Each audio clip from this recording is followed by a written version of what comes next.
Hello and welcome to this episode of In Discussion With from Medical Update Online. Today I'm talking to Shannon Nally about a project concerned with prescribing of chemotherapy by pharmacists. Please could you start by introducing yourself?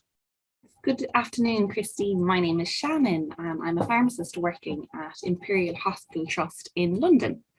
And my background is involved in aseptics or oncology and haematology pharmacy especially. So I did my bachelor's of pharmacy in University College Cork. I then went on to do a master's in pharmacy in the Royal College of Surgeons in Dublin.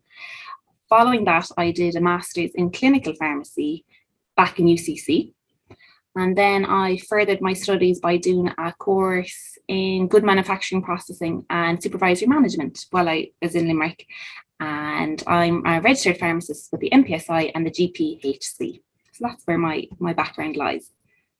Now, you received the Best Poster Award at the recent EAHP Congress in Lisbon, and this was for your poster entitled Evaluating the Potential Clinical and Economic Impact of Chemotherapy Prescribing by Pharmacists in a University Teaching Hospital. What was the thinking behind this project? So the inspiration for this project came from a spiraling cancer incidence and have a high prevalence of prescribing errors. We're seeing an increasingly multimorbid aging population. We have a paucity of doctors in our healthcare system.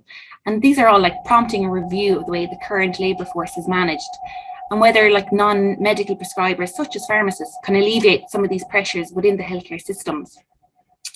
And like I see here at work myself, like the oncology clinics, they're becoming like increasingly pressurized.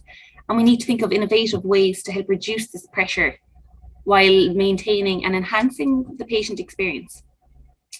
And we know that like chemotherapy prescribing errors, they represent a potentially serious risk to patient harm. And there's a clear need to investigate the impact of pharmacist prescribing in cancer services. And if we like, say for example, if we get the dose wrong when we prescribe something for a patient, like, so if we overdose, if we prescribe it too high, we're going to overdose the patient. And if we underprescribe, prescribing a dose that's too low, we risk the success of treatment and the success of therapy. So it's a very fine line. We have a very narrow therapeutic range to work with. So all these factors kind of played into effect when we came up with the design for this study. That's interesting. Now, could you describe to us the design of the project? So this was a comparative, prospective study that evaluated the clinical and economic impact that the provision of a pharmacist chemotherapy prescribing service could have at a university teaching hospital. And the results we got were compared to the same set of prescriptions that were prepared by doctors. So we had 155 patients. 155 patients both had two sets of prescriptions. So we had a set of prescriptions done by pharmacists and the same set of prescriptions were done by the doctors. And at the end of the study then, these both sets of prescriptions were compared. The errors were recorded. The errors then were presented to a peer review panel. And this peer review panel, they were all independent of the study. None of them took part in our study. 3 of them were consultants based in other hospitals. 3 of them were specialised pharmacists who did not take part in our study.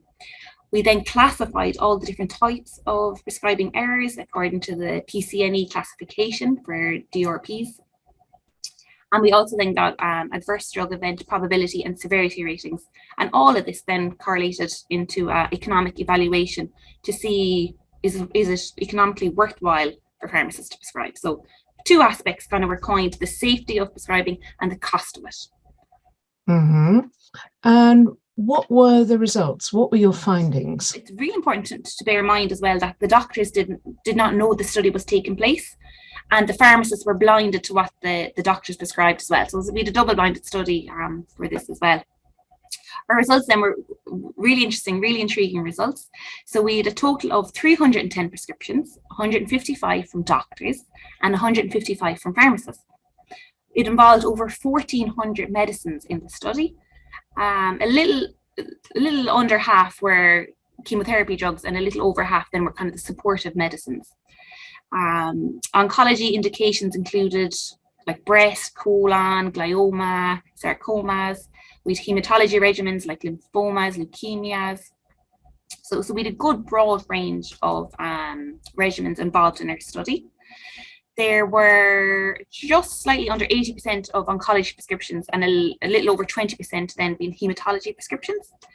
About 95% of the prescriptions were electronic, with the remaining 5% being handwritten prescriptions. Not all our regimens are built electronically at our hospital, but we're getting there. Of all the errors that occurred, a little over half of them were from the wrong dose being prescribed from both sets of prescribers. Now, this is where it gets interesting. So a total of 128 prescribing errors were identified from the 310 prescriptions. Of these, 105, which is 82%, were from doctor-prescribed chemotherapy, and 23, which is 18%, were from pharmacist-prescribed chemotherapy. And for this figure, then we got a p-value of less than 0.05, so showing that our results were significant. 17.6% of the doctor-prescribed errors were classified with a high probability of causing an adverse drug event, versus 0% for the pharmacist-prescribed errors.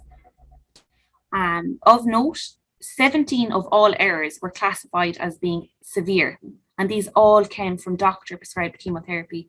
Pharmacists prescribed 0 errors that were classified as having a high severity score. And assuming then that the errors were not spotted and that they all reached the patients, we derived a net cost benefit utilising a pharmacist prescribing service, and the savings were over 1.2 million on an annual basis. So a lot of results gained there, a lot of information, and it's about getting this information out to the right stakeholders so we can actually do something with this knowledge now that we've captured.